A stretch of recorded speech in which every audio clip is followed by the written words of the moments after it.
गुरवे नमः। दिवाचालं पङ्गुं लङ्घये गिरिं यत्कृपातमः श्रीगुरुं दीनतारिणं नमः विष्णुपादाय कृष्णपृष्ठतले श्रीभक्तिवेदान्त स्वामिनीति नामिने नमस्ते सरस्वती देवे वाणी प्रचलिते निर्विशेषवादी पाश्चात्यदेशतारिणे जय श्री कृष्ण चैतन्य प्रभु नित्यानंद श्री अद्वैता गदाधर श्रीवासादि गौरभक्तवृंद। हरे कृष्णा कृष्ण कृष्ण हरे हरे राम राम राम हरे हरे।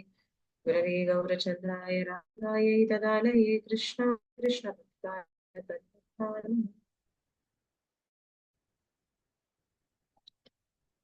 तो आज नरसिंह ऋषि के आप सभी का थैंक यू वेरी मच कि आप लोग आए।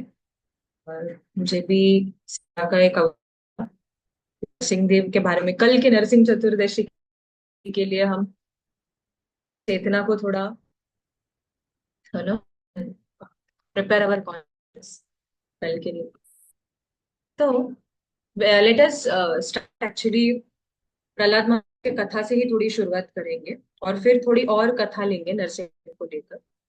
तो जैसे कि हम सब जानते हैं शुरुआत हुई वैकुंठ धाम में, जहां पर जय और विजय अगर देखेंगे तो वैकुंठ में अंदर जाने के लिए 7 द्वार है भगवान विष्णु को दर्शन देने के लिए। और जो सबसे अंदर का द्वार है द सेवेंथ डोर, वहां पर जो दो द्वारपाल है उनका नाम है जय और विजय। और ये भगवान के ही बहुत ही निजी पार्षद है। तो होता यह है कि चतुष कुमार जो होते हैं, जो 4 कुमार है जिनसे कुमार संप्रदाय या फिर निम्बार्क संप्रदाय आगे आता है, तो ये 4 कुमार एक बार भगवान विष्णु के दर्शन लेने के लिए वो वैकुंठ के द्वार तक पहुंचते हैं। पर होता यह है कि क्योंकि ये 4 कुमार एक्चुअली हुआ ये होता है कि ब्रह्मा जी को जब आज्ञा मिलती है कि उन्हें प्रजनन करना है और जो पूरा ब्रह्मांड है उसमें प्रोजेनी जो है वो बढ़ानी, तो वो अलग अलग अपने पुत्रों को देते हैं ताकि प्रजापति का दायित्व निभा सके। प्रजापति मतलब वो होते हैं जो प्रजा बढ़ाने का कार्य करते हैं। तो ऐसे ही कुमार को भी वो जन्म देते हैं। ये है कि ये चतुष्कुमार जब हजार तपस्या करते हैं अपने तपो पे, वो अपने आप का उम्र है उनकी वो सिर्फ 5 साल तक मतलब अरेस्ट देते हैं। कि होते कि 5 वर्ष तक अगर देखेंगे होते वो बहुत मासूम होते हैं, उनके ऊपर ये काम क्रोध लोभ मोह मद मत्सर का इतना इफेक्ट नहीं होता।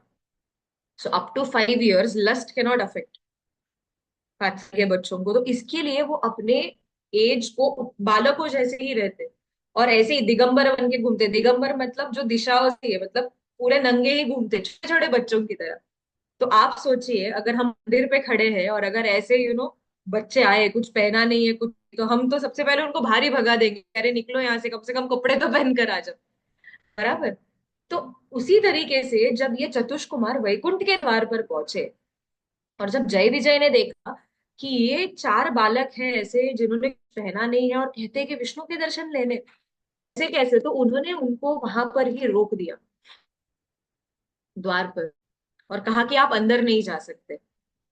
तो ये देखकर चतुष्कुमार जो है उनको क्रोध आया और उन्होंने उनको श्राप दिया कि आप वैकुंठ धाम में हो और वैकुंठ धाम में होने के बावजूद भी आपके मन में जो है वो ईर्ष्या है, एक भावना है। जहां पे यूजुअली अगर आप देखेंगे मटेरियल कॉन्शियसनेस और स्पिरिचुअल कॉन्शियसनेस ये पूरी तरह से ऑपोजिट है। मटेरियल कॉन्शियसनेस में हम क्या करेंगे, हम किसी को यू you नो जैसे मराठी में बोलते हैं कि पाय खेचायचा, किसी को पीछे खींचेंगे हम, ये भौतिक मानसिकता होती है। लेकिन आध्यात्मिक मानसिकता ऐसी होती है जहां पर एक दूसरे को प्रोत्साहित किया जाता है कि हम नहीं, आप आगे जाइए। लेकिन वैकुंठ में रहकर भी आप पृथ्वीलोक जैसी मानसिकता दिखा रहे हैं। ऐसा कहकर वो उनको श्राप देते कि आप इसके लिए मर्तलोक पे जाइए, आप वैकुंठ में रहने के लिए योग्य। तो जैसे ही भगवान विष्णु को पता चलता है कि उनके करों को यहाँ पर श्राप मिला हुआ है, वो बाहर चले आते हैं अंदर अंदर से, और वहां पर फिर वो चतुष्कुमारों को दर्शन देते हैं, उनको संतुष्ट करते हैं। और फिर अगर देखेंगे तो फिर जय और विजय को चुन दिया जाता है। आप या तो 6 जन्म अच्छे व्यक्ति बनकर लेंगे या फिर 3 जन्म राक्षस के रूप में लेंगे और भगवान के आप द्वेषी बनेंगे। तो आप चूज कीजिए आपको इन दोनों में से क्या चाहिए। तो जय और विजय तब चुनते हैं, वो कहते हैं कि 6 जन्म अगर लेने पड़ेंगे तो कितने देर तक हमको पृथ्वी लोक पर रहना पड़ेगा। तो हमें वो नहीं चाहिए, हम भगवान से कहते हैं ना, we can't tolerate so much separation, इतनी देर तक भगवान से दूर नहीं रह सकते, इतने तक हम हमारी सेवा को छोड़कर नहीं जा सकते। तो इसके लिए आप एक काम कीजिए, हम 3 जन्म राक्षसों के जैसे लेना प्रेफर करेंगे, सो दैट जल्दी जल्दी 3 जन्म खत्म हो जाएंगे और हम यहाँ पर आपके पास वापस आ जाएंगे आपकी सेवा करने की। तो तथास्तु कहकर इस प्रकार जय और विजय पृथ्वी लोक में 3 जन्म लेकर आते। तो वो कौन 3 जन्म है? पहला जन्म जो है वो होता है हिरण्याक्ष और हिरण्यकशिपु का। दूसरा जन्म जो है वो होता है रावण और कुंभकर्ण का। और उनका तीसरा जन्म होता है वो होता है शिशुपाल और दंतवक्र के रूप में। तो इस प्रकार 3 राक्षसों के रूप में जन्म लेते हैं, जहां पर वो भगवान का पूरी तरह से द्वेष करते रहे।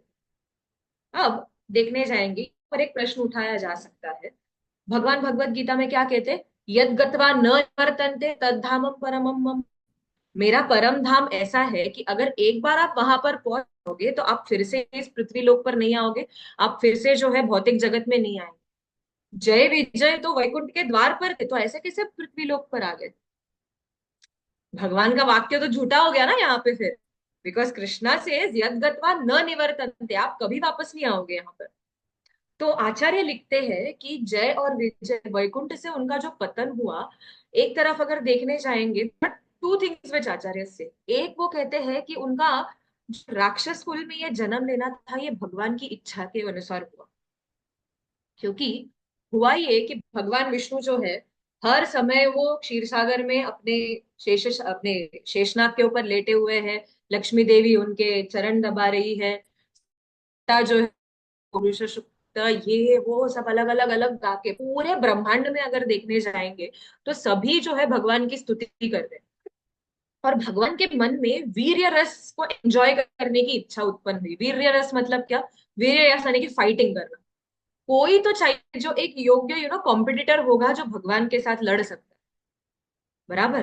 तो आप सोचिए अगर भगवान से लड़ना है तो कौन कर सकता है ये आजकल के आतंकवादी, इनको एक हार्ट अटैक भी काफी है मारने के लिए। सो अगर भगवान से लड़ना है तो कोई तो ऐसा होना चाहिए जो टकटका है बराबर। तो भगवान के पार्षद और भगवान के भक्तों के अलावा ऐसा कौन है जो ये रोल एकदम परफेक्टली निभाएगा? बराबर। तो इसके लिए भगवान ने अपने ही पार्षदों को चुना, सबसे निकटतम पार्षद जो है जय और विजय। तो ये एक कारण था जिसके वजह से वो पृथ्वी लोक पर आए। This was reason number 1। तो ऐसा नहीं है कि भगवान ने जो कहा वो झूठा ठहर, मतलब it turns out to be false. एक और आचार्य कहते हैं कि अगर हम एक्सटर्नली देखेंगे तो जय और विजय का पतन हो गया, उनको श्राप मिला और उनको पतन हुआ। बराबर, देखकर तो ऐसे ही लगता है। लेकिन भगवान श्री कृष्ण भगवत गीता में एक और चीज कहते हैं, क्षिप्रम भवति धर्मात्मा शश्वत शांतिर निगच्छति कौन्तेय प्रति जाने ही न मे भक्त्या प्रणश्यति, my devotee never perishes, declare it boldly. Kaunteya प्रति जाने ही, आप डिक्लेयर कर दो अर्जुन कि न मे भक्त्या प्रणश्यति, कि मेरे भक्त का कभी भी नाश नहीं हो सकता। और यहाँ पर हम देख रहे हैं कि दो जो भक्त है वो वैकुंठ धाम से श्राप लेकर सीधा मृत्युलोक में आ गए। तो पतन ही तो है, ऐसे कैसे भगवान कह रहे हैं कि न मे भक्त्या प्रणश्यति? तो आचार्य यहाँ पर ये कहते हैं कि भले ही वो मर्त्यलोक में आए, नो डाउट, बट हर एक उनका जो जन्म था भगवान ने खुद ने उनका दायित्व लिया है। जब हिरण्याक्ष और हिरण्यकशिपु के रूप में आए तब वराहदेव और नरसिंहदेव आए उनका उद्धार करने के लिए। जब कुंभकर्ण और रावण के रूप में आए तो उस समय भगवान राम आए, और जब शिशुपाल और दंतवक्र के रूप में आए तो उस समय भगवान श्री कृष्ण आए। बराबर। सो ये दो चीज इस पार्ट से हम देख सकते हैं कि वैकुंठ धाम से भले ही जय और विजय इस भौतिक जगत में आए, फिर भी इसके पीछे भगवान की इच्छा थी, इसके लिए वो पॉसिबल हो पाया, वरना it was not possible. So it was all a plan which was orchestrated by the Lord, कि चारों कुमार वहां पर आ रहे हैं, उनके मन में ये इच्छा होना कि हमें भगवान के दर्शन करने हैं, और जय और विजय ने उन्हें रोका। ये पहली बात। तो अब आते हैं पृथ्वी लोक पर, जहां पर कश्यप मुनि, और कश्यप मुनि जो है वो एक प्रजापति है, सभी प्रजापति में से एक जो है वो कश्यप ऋषि है। ऐसा कहा जाता है कि हम जो गोत्र बताते हैं ना हमारा, तो गोत्र जो होता है वो बेसिकली एक एक ऋषि में से आया, किसी का भारद्वाज है, किसी का अत्रि है, किसी का गौतम है, सो ऐसे अलग अलग गोत्र होते हैं। तो ये जितने भी ऋषि है इनके ऊपर से ये गोत्र ओरिजिनेट होता है। बराबर। और ऐसा कहा जाता है, अगर आपको आपका गोत्र पता नहीं तो कश्यप गोत्र बोल दीजिए, काश्यप गोत्र के यहाँ, बिकॉज कश्यप जो है ये विश्व पिता है। कश्यप ऋषि का विवाह जो है दक्ष प्रजापति के 13 कन्याओं से हुआ। ठीक है, तो उसमें से जो अदिति माता थी, अदिति से जितने भी जो उनके वंश निकले कश्यप महर्षि के, वो थे आदित्य यानी कि देवता। अदिति, माता अदिति में से आए आदित्य, जैसे कि इंद्र है। और फिर आगे जाकर वामन देव भी आते हैं, इसके लिए उनका नाम पड़ता है उप इंद्र, उपेंद्र। वामन देव का एक और नाम है। तो ये सभी आदित्य है, द्वादश आदित्य। ठीक है। फिर दिति में से जो आए वो थे दैत्य।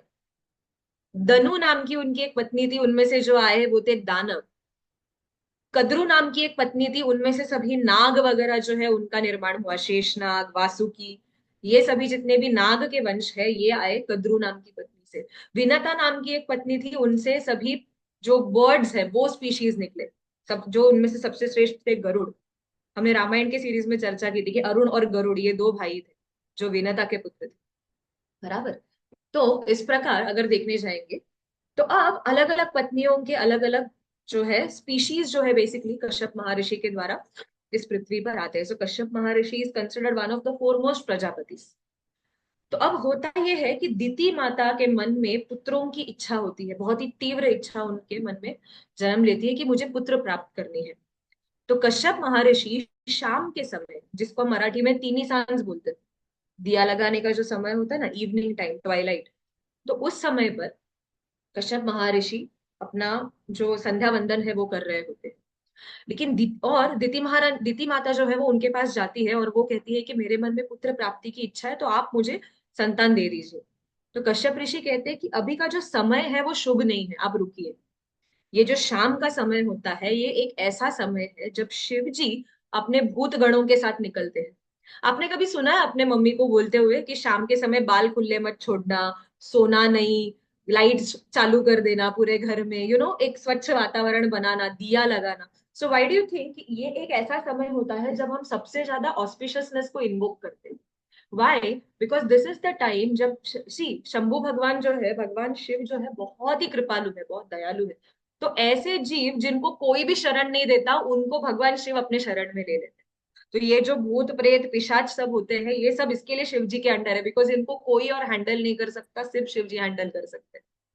तो ये एक समय होता है जब शिव जी शाम के समय, ये जो ट्वाइलाइट का समय है, तीनी सांझ जिसको बोलते हैं, तो उस समय शिव जी अपने भूत प्रेत गणों को लेकर घूमते हैं। और जो भी व्यक्ति एक अशुद्ध अवस्था में होता है, शिव जी उस जो उनके भूत गण है उनको कहते हैं दिस इज द स्पॉट, जहां पर अशुद्धि है आप वहां पर जा सकते हैं, you can take over that place. तो ये बहुत ही अशुभ समय है, और इस समय अगर आपने संतान की प्राप्ति की तो आपकी जो संतान बनेगी वो बहुत ही बोलते हैं ना, बहुत ही पापी टाइप की संतान होगी। तो आप रुकिए, ये शुभ समय नहीं है, आपकी इच्छा मैं पूरी करूंगा, ये शाम का समय निकल जाने दीजिए। लेकिन दिति माता इतनी इम्पेशेंट हो जाती है, शी डजंट लिसन, एंड जबरदस्ती वो कश्यप महर्षि को बहुत ही कहते हैं ना, शी फोर्सेस हिम कि नहीं आप मेरी इच्छा पूरी कीजिए। तो कश्यप ऋषि जो है वो उनकी इच्छा पूरी करते हैं, एंड अल्टीमेटली वंस सी ये एक, आपने भगवत गीता के सेकंड चैप्टर में ये श्लोक हमने पढ़ा था, याद है? ध्यायतो विषयान पुंसा संगस्तेषोपजायते संगात संजायते काम कामात क्रोधो विजायते। फिर क्या होता है? क्रोधात भवति सम्मोह, सम्मोहा स्मृति विभ्रम, स्मृति भ्रंशात बुद्धिनाशो, बुद्धिनाशात प्रणश्य। So what happens over here is, क्योंकि मन में एक तीव्र इच्छा थी कि पुत्र प्राप्ति करनी है, पुत्र प्राप्ति करनी है, तो ध्यायतो विषयान पुंसा वो ही एक गोल था। उसके वजह से क्या होगा? संगात संजायते कामत, काम की उत्पत्ति हुई, और काम की उत्पत्ति होने के वजह से अल्टीमेटली डिजायर नहीं फुलफिल होने के कारण वो बहुत ही बेचैन हो गई, और उसके वजह से बुद्धि नाश हो, जो बुद्धि है। भले ही कश्यप ऋषि ने उनको ये भी कहा कि शिव जी जो है इनको कोई साधारण व्यक्ति मत समझना, ये आपके बहन के पति है, आपके ही जीजा जी है, क्योंकि दक्ष प्रजापति की एक पुत्री होती है सती, और सती का विवाह जो है वो शिव जी से हुआ है। सो इन अ वे अगर देखने जाएंगे तो कश्यप ऋषि और शिव जी ये दोनों कैसे कहेंगे, साडू बोलतात मराठी में, दो sisters and their two husbands, तो ऐसे रिलेटेड है वो। तो कश्यप ऋषि कह रहे हैं कि वो आपके जीजा जी है और मेरे साडू लगते हैं, तो आप अंडर एस्टिमेट मत करना शिव जी को। बट फिर भी वो मानती नहीं। And ultimately once she conceives, तब उनके मन में गिल्ट आता है कि बाप मैंने क्या किया। बिकॉज ये काम का टिपिकल लक्षण है। जब तक आप वो चीज को प्राप्त नहीं करते ना, तब तक वो काम आपको सताते रहेगा। It can be anything, not just lusty desires. तब तक वो आपको तकलीफ देते रहेगा, and then once you get it, guilt आ जाएगा। जैसे कि आप देखिए, मोबाइल देखने की तीव्र इच्छा, देखना है, मोबाइल देखना ही है, देखना ही है, घंटों घंटा मोबाइल पे बिताएंगे, और फिर गिल्ट आता है, अरे मैंने, I could have chanted, I could have read, I could have heard, फिर this is exactly what happened with Diti माता। के मन में गिल्ट आता, कहते अब तो हो चुका। बिकॉज जैसे ही दीति माता जब गर्भवती थी, तो सभी जगह पर अगर देखेंगे भागवतम में वर्णन आता है, there were inauspicious omens all over. आकाश में से खून की वर्षा होती थी। जो सब जानवर है, जैसे कि कुत्ते हैं या फिर जैकल्स जिसको बोलते हैं, सियार, एंड ये सब जो है एक अजीब तरीके से थे, हाउलिंग बोलते हैं, इनऑस्पिशियस एवरीवेयर। तो दीति माँ जान गई कि मेरे में ये जो बालक है ये बहुत ही क्रूर बनने वाला है, ये आगे जाकर पूरा देखने जाएंगे, अब गड़बड़ करने वाले पूरे लोग पे, और ब्रह्मांड में ये संतुलन बिगाड़ देंगे। ये दीति माँ जान गई। पर कश्यप जी उनको कहते हैं आप चिंता मत कीजिए, इन जो है वो भगवान का तो होगा, जो हो रहा है वो भगवान की इच्छा से हो रहा है। आपका जो प्रपोज होगा ये निकलेगा, जो आपका पोता है वो भक्त बनेगा। और ऐसे करके फिर जन्म होता है हिरण्याक्ष और हिरण्यकशिपु, इन दोनों। तो दोनों भाई है वो बचपन से ही थे। फिर उन्होंने ब्रह्मा जी की तपस्या की, हिरण्याक्ष ने सबसे पहले ब्रह्मा जी की तपस्या की, तो वो हम एकदम शॉर्ट में लेंगे। ब्रह्मा जी की तपस्या करने के बाद हिरण्याक्ष जो है वो पृथ्वी को गर्भोदक सागर में कर जाते हैं। ठीक है, गर्भोदक सागर में जब पृथ्वी डूब जाती है, उनको ढूंढने के लिए कि सभी अभी देवता भी बेचैन है, सभी तो सभी ब्रह्मा जी के पास जाते हैं, और जी भगवान जब प्रार्थना करते हैं, तो ब्रह्मा जी के नौसिल में से, नाक में से छोटा सा प्राणी निकलता है। और ये छोटा सा प्राणी धीरे धीरे धीरे धीरे धीरे बड़ा होते जाता है। और सूस जैसे भी जानवर होते हैं, वो किस प्रकार से स्मेल करते हैं, तो सु सु करोति इति सु कर, तो केशव धृता शु कर रूपा, यानी कि वराह देव के रूप में भगवान जो है होते हैं। और ऐसे ही ढूंढते वो चले जाते बोधक सागर नीचे, वहां से पृथ्वी माता को अपना जो टस्क है उसके ऊपर जाकर लेके आते हैं। ये वराह देव है। और जो भगवान को वीर्य रथ करना था, वो सबसे पहले एक्सपीरियंस लेते हैं हिरण्याक्ष के साथ वराह स्वरूप में। और वराह में आकर के साथ उनका युद्ध होता है। और फिर ऐसे कहा जाता है कि घमासान, भागवतम में ये वर्णन आता है कि को ऐसे लग रहा था कि कुछ तो एकदम क्या कहते हैं कि विष्णु तो मेरे से हार रहा है, या फिर आई एम एक्सपर्टली, बहुत ही एक्सपर्ट कर रहा हूँ विष्णु के साथ वगैरह। बट आचार्य वहां पर लिखते हैं कि जिस प्रकार बिल्ली जो चूहे के साथ है उसको खाना है, अगर आप बिल्ली या फिर इवन आप नेशनल भी देखोगे, तो शेर वगैरह जब अपने शिकार को पकड़ते थोड़े टाइम तक इमीडिएटली उसको मारते नहीं, वो ऐसे ही छोड़ते हैं, थोड़े टाइम के लिए खेलते रहते हैं उनके साथ, और फिर अल्टीमेटली मार देते। सो एग्जैक्टली व्हाट हैपेंड यहाँ पर कि भगवान वराह हिरण्याक्ष के साथ लिटरली वो एक चूहे के जैसे खेल, और हिरण्य को भी ऐसे लग रहा है वाओ, मैं थका विष्णु को, मैं विष्णु आ रहा हूँ। और फिर कहा जाता है कि भरादेव को काटा मारा और हिरण्य डाइड। भगवान का मन भर गया, भगवान Varadev, just a small slap and Hiranyaksha was dead. तो अब होता है कि हिरण्याक्ष की मृत्यु पर हिरण्याक्ष पत्नी है और दिति माता उनकी माँ है, ये बहुत दुखी होकर विलाप करने लगते हैं। और फिर हिरण्यकशिपु आते हैं। हिरण्यकशिपु आकर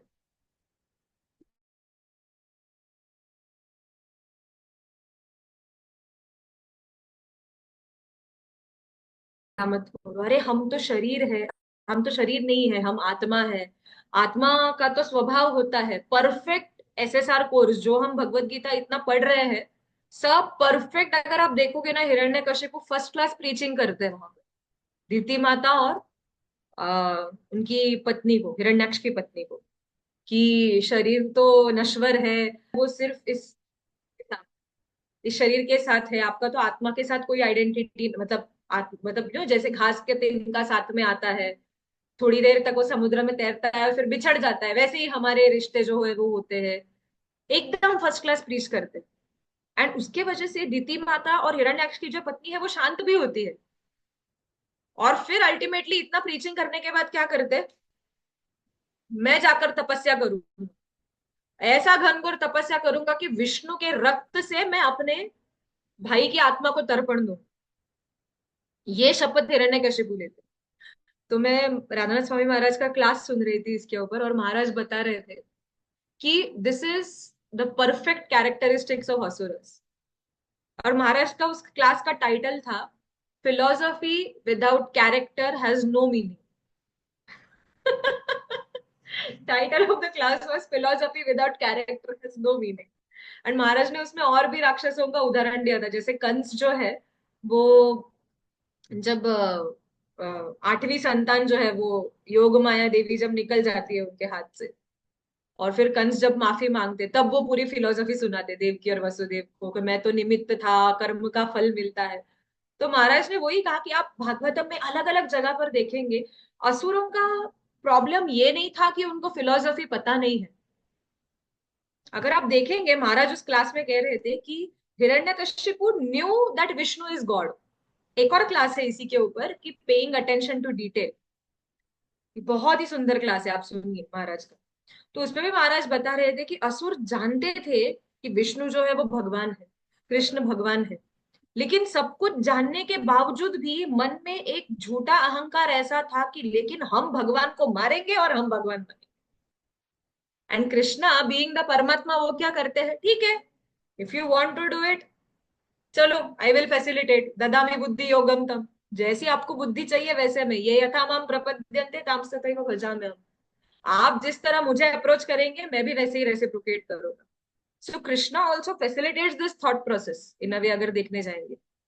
तो अगर हम जब पढ़ते तो हमें लगता है इतना मूर्ख था हिरण्यकशिपु, कश्यप ऋषि का पुत्र है, ब्रह्मा जी का पोता है, लेकिन फिर भी ऐसे सब विचार कर रहा है कि मैं भगवान को मारूं। It seems so foolish actually, अगर देखने जाएंगे तो।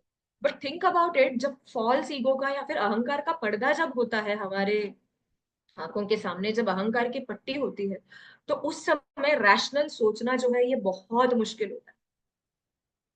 एंड कृष्णा हमारे इंटेलिजेंस को इस तरह से मॉडिफाई करते हैं कि we start justifying those things. इसके लिए I had heard one statement, मेरे शिक्षा गुरु ये स्टेटमेंट हमेशा कहते हैं कि if you are not doing anything wrong, then don't be proud, be grateful that Krishna is protecting your intelligence। आपका जो इंटेलिजेंस है, आपकी मति की रक्षा कृष्ण कर रहे हैं वहां पर। इसके लिए आप अहंकार मत कीजिए कि हम कितनी अच्छी साधना कर रहे हैं, हम कितनी अच्छी भक्ति कर रहे हैं, ये कर रहे हैं, वो कर रहे हैं, हम भटक नहीं रहे, वो देखो शराब पी रहा है, वो देखो मांस खा रहा है, लेकिन फिर भी इनको बुद्धि नहीं है, ऐसा नहीं। अगर हम किसी गलत मार्ग पे जा नहीं रहे, it is just because Krishna is protecting our intelligence. और अगर हमने कल जाकर ऐसी अहंकार के वश में आके, अगर हम भी ऐसे सब इच्छा बनाने रखे, और अगर भगवान ने सोच लिया कि चलो छोड़ देते इसकी बुद्धि को, करने दो जो करना है वो, तो हम भी हिरण्यकशिपु और हिरण्याक्ष की तरह ही बिहेव करें। सो हर समय जब हम नरसिंह आरती भी गाते हैं, जो हम डेली नरसिंह आरती गाते हैं, it is for protection, protection of our intelligence, protection of our भक्ति, कि हम ये गलत मार्ग में नहीं जाए। अनर्थ निवृत्ति, ये हम आगे जाके भी इसके बारे में डिटेल में चर्चा करेंगे, ठीक है। तो ये आता है हिरण्यकशिपु। तो अब हिरण्यकशिपु की अभी अगर देखने जाएंगे, हिरण्यकशिपु इस नाम का लिटरल मीनिंग क्या है, नाम ऐसा क्यों पड़ा। हिरण्य मतलब सोना, गोल्ड, ओके, और कश्यप मतलब बेड। तो हिरण्यकशिपु एक ऐसा व्यक्ति था जिसको सोना यानी कि मोर एंड मोर पैसा कमाना लोभ, और बेड यानी कि सॉफ्ट बेड पे क्या, या तो सोना या तो काम इच्छा की पूर्ति करना। तो Hiranyakashipu was such a personality कि चारों नियम तोड़ना, लोभ के वश में आकर सोना, ये वो, अमरावती चाहिए, नंदन कानन चाहिए। क्योंकि हिरण्यकशिपु ने सबसे पहले चीज जो की, 60,000 वर्ष हिरण्यकशिपु ने कठोर तपस्या की, एक उंगली पे खड़े रहकर, एक टो पे खड़े रहकर, 60,000 ईयर्स। देखने जाएंगे तो सत्य युग में युग धर्म था तपस्या करना, हिरण्यकशिपु ने की।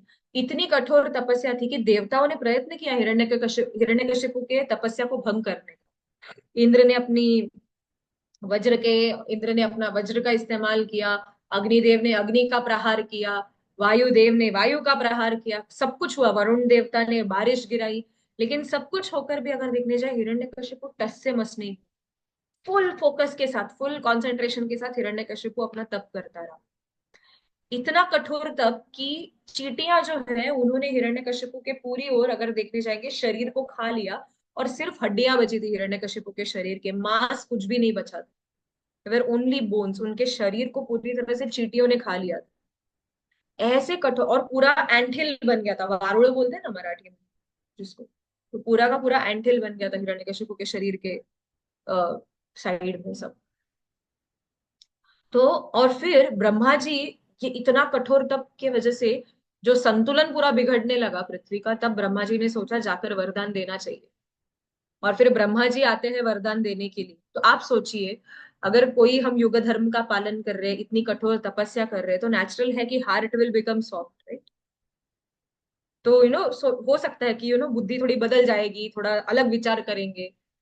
फर्स्ट चीज जो मांगा, मुझे अमर बनाओ।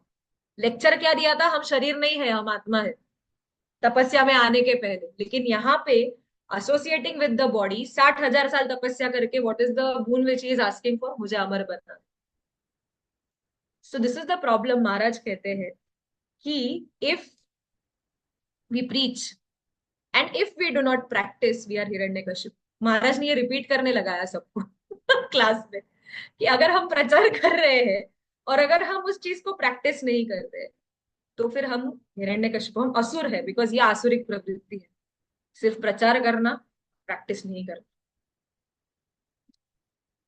तो फिर ब्रह्मा जी ने कहा कि मैं खुद अमर नहीं हूं, मेरे भी एक आयु है। आई हैव अ सर्टेन, मैं भी अपने टाइमलाइन के हिसाब से 100 ईयर्स ही जीता हूँ। So even I don't have such a big life span, तो मैं खुद अमर नहीं, मैं तुमको कैसे अमरत्व का वरदान दूं, पॉसिबल नहीं।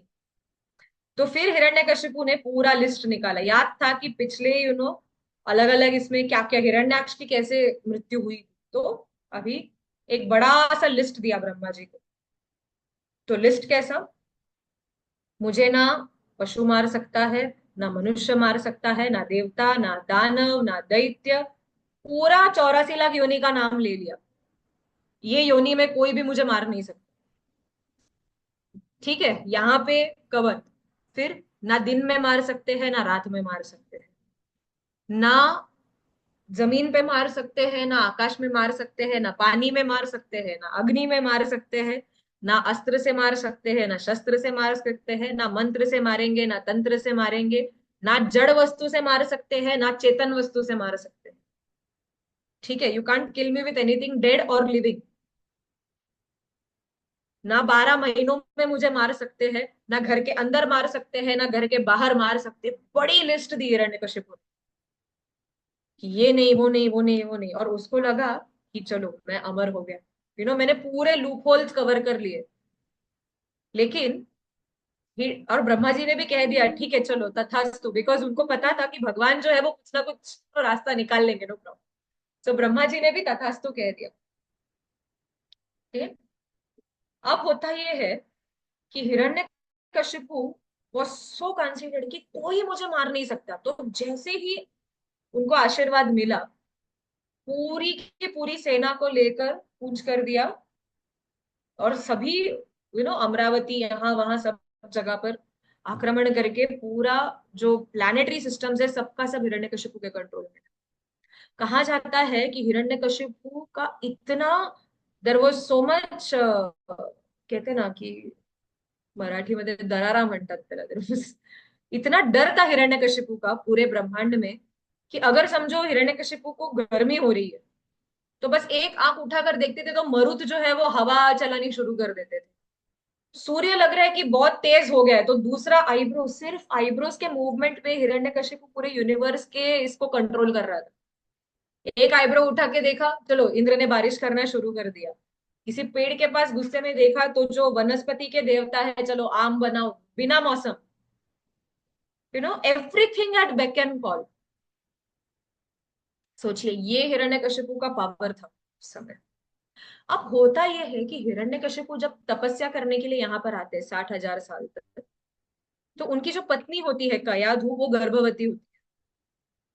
और देवता यहाँ पर पैरेलली कोशिश कर रहे हैं कि वर्षा करो, अग्नि बरसाओ, सब कुछ करो, लेकिन हिरण्यकशिपु की तपस्या भंगनी। और वो सोचते हैं कि यहाँ पर कि हिरण्यकशिपु अगर ऐसा है तो इसके गर्भ में जो बालक है वो कैसा होगा कयादु के गर्भ में? क्योंकि ये हिरण्यकशिपु का ही बीज है, तो ये भी राक्षस बनेगा और आगे जाके ये भी हमें सताएगा। सो बेहतर यही है कि ये बालक को हम इधर ही गर्भ में है तभी ही मार देते।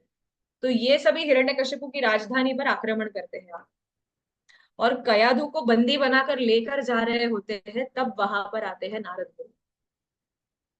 और नारद मुनि वहां पर आकर इंद्र से कहते हैं कि आप ऐसा मत सोचो कि कयाधु के गर्भ में हिरण्यकशिपु का बीज है, मतलब ये जो है ये भी राक्षस निकलेगा। ये भगवान का परम भक्त है, तो आप इसे जाने दो, क्योंकि यही हिरण्यकशिपु के नाश का कारण बनने वाला है।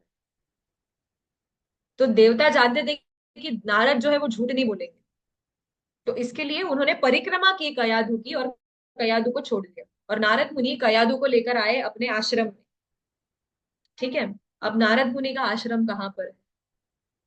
नारद मुनि का आश्रम है वृंदावन में, नारद कुंड के। तो नारद कुंड के यहाँ पे वृंदावन में कयाधु जो है 60,000 साल, जितने वर्ष तक हिरण्यकशिपु तपस्या कर रहा था उतने वर्षों तक कयाधु जो है वहां पर रहे, नारद मुनि के पास। और फिर नारद मुनि जो है वो उनको भक्ति की शिक्षा देते गए। अब कयाधु के साथ साथ एक्चुअली नारद मुनि जो सिखा रहे थे, वो कयाधु के साथ साथ जो गर्भ में ये प्रहलाद महाराज है छोटे से, वो सब सुन रहे थे। तो होता ये है बहुत बार, मतलब हम ऐसे कहते हैं भागवत हम जब पढ़ते हैं हमें ऐसे लगता है 5 साल के ध्रुव महाराज, वाह 5 साल में ही उनको परफेक्शन मिल गया। प्रहलाद महाराज गर्भ से ही बॉर्न डिवोटी। हमारे अंदर ऐसे सब क्यों नहीं आता? हम कब भक्त बनेंगे? ये तो 5-5 साल में इनको गोलोक धाम मिल गया, हम कब भक्त बनेंगे? तो एक इम्पेशंस आ जाता है जब हम ये पढ़ते हैं। तो मैं जब ये एक क्लास सुन रही थी इसके ऊपर, तब एक बहुत ही वरिष्ठ भक्त है, उन्होंने कहा कि हम ये देखते हैं कि प्रहलाद महाराज जैसे ही उन्होंने जन्म लिया ही वॉज अ परफेक्ट डिवोटी, लेकिन हम ये नहीं देखते कि प्रहलाद महाराज ने कयाधु के गर्भ में रहकर 60,000 सालों की साधना की है। 60,000 years of sadhana within the womb Prahlad Maharaj ने की हुई, तब जाकर वो परफेक्ट डिवोटी। नेचुरली ही was a devotee of the lord, no doubt, शुद्ध वैष्णव है प्रहलाद महाराज। लेकिन हम साधक ये सीख सकते हैं कि 60,000 वर्ष की जो उनकी उनकी साधना जो है वो गर्भ में है, वो भी उन्होंने की हुई है। एंड सेकेंडली, हम हजारों हजारों कथा सुनते हैं, बराबर, आज एक क्लास, कल दूसरा क्लास, फिर तीसरा क्लास, लेकिन फिर भी हमारे अंदर कोई परिवर्तन नहीं आता। हम हमारे गुरु महाराज को हमारे सामने देखते हैं लेकिन फिर भी हमारे अंदर कोई परिवर्तन नहीं आता। पर्सनल हम इंस्ट्रक्शंस लेते लेकिन फिर भी हमारे अंदर कोई परिवर्तन नहीं आता। और यहाँ पर हम देखते हैं प्रहलाद महाराज जो गर्भ के अंदर है, कभी उन्होंने अपने गुरु को देखा नहीं, लेकिन जो इंस्ट्रक्शन उन्होंने सुना उसके ऊपर वो टिके रहे जब उन्होंने भौतिक जगत का सामना किया। क्योंकि जब प्रहलाद महाराज का जन्म हुआ तो उस समय तो नारद मुनि वहां पर थे नहीं। कयाधु ने निश्चय किया था कि जब तक मेरे पति आते नहीं तब तक मैं इस बालक को जन्म नहीं दूंगी। तो 60,000 साल प्रहलाद महाराज गर्भ में ही थे। 60,000। वी हैड दिस डाउट, हम हमेशा सोचते थे, हम तो सुनते हैं प्रहलाद महाराज सिर्फ 5 साल के हैं, हिरण्यकशिपु 60,000 साल तपस्या कर रहा था, ये मैच नहीं हो रहा है, मैथ्स यहाँ पे कुछ तो गड़बड़, ऐसा लगा हम लोग सोचते थे। तो तब हमने जब भी पूछा तो उन्होंने कहा कि Kayadhu had decided that I won't give birth till my husband comes back. और इसके लिए 60,000 वर्ष तक प्रहलाद महाराज जो है वो गर्भ में ही रहे और वहां पे उन्होंने साथ, और फिर उनका जन्म। ऐसे। तो हिरण्यकशिपु के वापस आते ही कयादु जो है वो फिर से अपने पति के पास जाती है, प्रहलाद महाराज का जन्म होता है। और अब जैसे कि हमने चर्चा की, Hiranyakashipu was like the terror अपने समय का, अगर हम देखने जाएंगे तो। रिसेंटली मैं एक अगर आपने सुना होगा मुझे पता नहीं, योनमी पार्क करके एक स्त्री है, वो नॉर्थ कोरिया से सर्वाइवर है, she escaped from north Korea. तो उनका मैं इंटरव्यू सुन रही थी, एंड कि वो किस तरह से निकली, नॉर्थ कोरिया में कैसी परिस्थिति है क्या है, सब वो बता रही थी। बिकॉज नॉर्थ कोरिया में अगर आप देखेंगे, देर इज नो वहां पे इंटरनेट नहीं है, कुछ उनको एक्सपोजर नहीं है, बाहर के दुनिया में क्या चल रहा है उन्हें कुछ पता नहीं, बिकॉज वहां का जो डिक्टेटर है वो काफी, I mean he is very much controlling, ये है वहां पर। तो वो बता रही थी कि वहां के रूल्स कैसे हैं। आप किसी के घर में आ जा नहीं सकते। डेली आपके घर पे मतलब एक काउंट होगा, कि समझो आप घर पे 4 व्यक्ति है और आपका कोई रिलेटिव आपके घर पे रहने को आया। So today night if they are coming and counting और आपके घर में 5 लोग हैं, तो आप सभी मारे जाओगे। बिकॉज वहां पे एक छोटा सा ग्रुप गैदरिंग भी अगर होगा, इट इज सीन कि आप षड्यंत्र कर रहे हो डिक्टेटर के अगेंस्ट। अगर आपके घर में आग लग जाती है और अगर आप अपने परिवार को बचाते हो, हर एक के घर में ऑल्टर पे, like not an altar but everybody has a photo of the dictator जिनको वो पूछते हैं। वहां पे कोई भी रिलीजन अलाउड नहीं है, आपको उस डिक्टेटर को ही पूजना होता है बेसिकली। तो अगर आपके घर में आग लग जाती है और आप अपने घर से सब अपने बीवी बच्चों को सबको निकाल के बचा रहे थे, लेकिन वो फोटो अंदर रह गया और आपने उसको बचाने की कोशिश नहीं की, तो आपके पूरे फैमिली को मार दिया जाएगा। Because your priority should be saving the photo of the dictator and not the family. इतना लेवल का वहां पर दहशत। And I was thinking this is exactly Hiranyakashipu, exact Hiranyakashipu mentality. Because सुन के मैं वही सोच रही थी। एंड वहां पर दे कांट डू एनीथिंग। ठीक है, तो अब सोचिए कि ये जो कोई डिक्टेटर है वो सिर्फ उतने ही एरिया में, नॉर्थ कोरिया के रीजन को ही कंट्रोल कर रहा है। वहां से अगर कोई भागकर निकला, उसे फ्रीडम, बराबर। सेम एग्जैक्ट डिक्टेटरशिप जो था वो हिरण्यकशिपु का था। आप किसी को वर्शिप नहीं कर सकते। हिरण्यकशिपु न्यू, महाराज कहते हैं अपने क्लास में कि हिरण्यकशिपु जानता था कि भगवान को प्रसन्न करने का फॉर्मूला क्या है, पत्रम पुष्पम फलम तोयम। छोटी छोटी चीजों से विष्णु प्रसन्न हो जाते। तो क्या करो, सबसे पहले ब्राह्मणों को मारो जो यज्ञ करते हैं, क्योंकि यज्ञ की आहुति विष्णु को जाती है, उससे विष्णु को शक्ति मिलती है। तो यज्ञ अगर बंद कर देंगे तो विष्णु को शक्ति नहीं मिलेगी, विष्णु वीक हो जाएंगे, तो मैं विष्णु को मार सकता। ये थॉट प्रोसेस था। ऑल दो foolish but this was the thought process.